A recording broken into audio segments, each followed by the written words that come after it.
Subscribe कीजिए हमारी YouTube channel को और हमारे वीडियोस को सबसे पहले देखने के लिए बेल आइकन भी दबा दीजिए।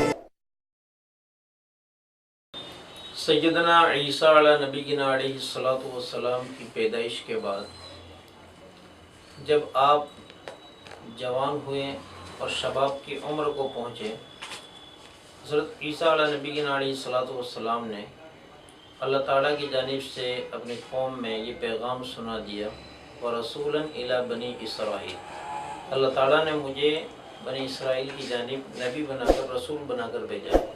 सूरह सफ़ में अल्लाह ताला इरशाद फरमाते हैं, वइज़ क़ाल ईसा इब्न मरियम या बनी इसराइल,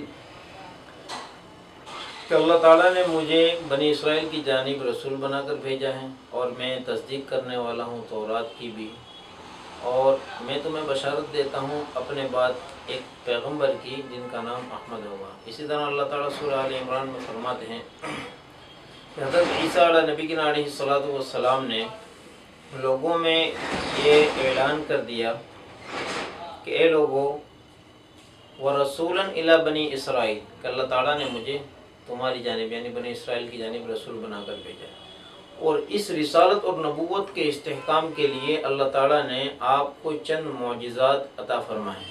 ये अल्लाह ताला की आदत शरीफा है कि अल्लाह ताला ने अक्सर पैगंबरों को, रसूलों को मौजिज़ात अता फरमाए उनकी नबूवत की मजबूती के लिए।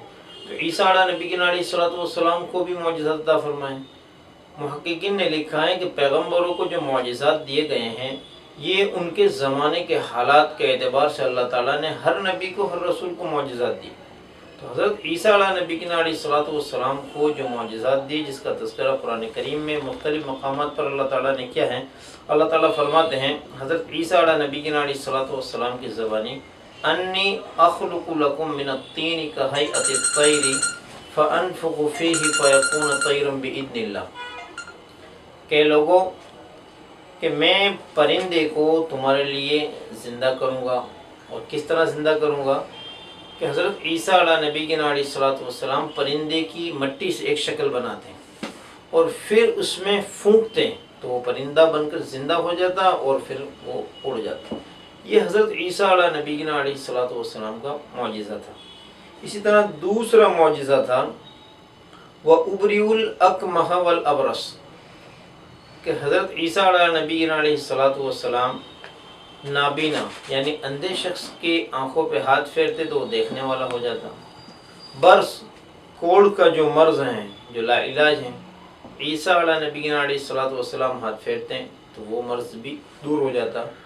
मुहक्किकीन ने लिखा है कि ईसा अला नबीना अलैहिस्सलातु वस्सलाम का जो ज़माना है उस ज़माने में बहुत सी ऐसी बीमारियाँ थी जिसका कोई इलाज नहीं था दुनिया में। तो अल्लाह ताला ने उनके एतबार से उनको एक ऐसी मेडिकल की क़ुव्वत अता फरमाई कि वो हज़रत ईसा अलैहिस्सलातु वस्सलाम के दम और फूंक से वो लाइलाज बीमारियां हल हो जाया करती थी। इसी तरह अल्लाह ताला ने हज़रत ईसा अला नबीना अलैहिस्सलातु वस्सलाम को एक मौजिज़ा ये भी अता फरमाया था, वो उहयिल मौता बिइज़्निल्लाह, कि आप मुर्दे को ज़िंदा करते थे अल्लाह के हुक्म से। अब देखिए, साथ में ये बात भी जहन में रखें कि मौजिज़ा इसको कहते हैं कि जो काम इंसान के बस में न हो उसका पैगंबर के हाथ से, पैगंबर की ज़ात से उसका ज़ुहूर हो जाना। इसमें मुसलमानों का नज़रिया ये होता है कि कुदरत और ताकत तो अल्लाह की होती है, मशीयत भी अल्लाह की होती है, सिर्फ अल्लाह ताला बंदे के हाथ पे, अपने पैगंबर और रसूल के हाथ पे उसको ज़ाहिर फरमाते हैं। ईसा अला नबीना अलैहिस्सलातु वस्सलाम का एक मौजिज़ा ये भी था, व उनब्बिउकुम बिमा तअकुलून व मा तदखिरून फी बुयूतिकुम, कि आप लोगों ने अपने घरों में क्या जमा किया है वो भी बता देते हैं, लोगों ने क्या खाया है घर में वो भी बता देते हैं। ये अल्लाह ताला ने ईसा अला नबीना अलैहिस्सलातु वस्सलाम को मौजिज़ात दिए थे, ये आपके कमालात थे कि जब इन मौजिज़ात से आपकी नबूवत और रिसालत साबित हो गई तो चंद लोग जो आप पर ईमान ले आए, जिनको कुरान करीम में हवारी कहा गया, और बहुत से लोग जो इनकार कर बैठे यानी यहूद के अक्सर लोग। इसके बाद यहूदियों ने हज़रत ईसा अला नबीना अलैहिस्सलातु वस्सलाम के ख़िलाफ़ एक साजिश रची। इंशाअल्लाह मैं आइंदा क्लिप में इसकी वजाहत पेश करूँगा। हमारे मज़ीद वीडियोस को देखने के लिए हमारी चैनल को सब्सक्राइब कीजिए और साथ में लगा बेल आइकन को भी दबा दीजिए ताकि हमारे वीडियोस आप तक पहुंचते रहे।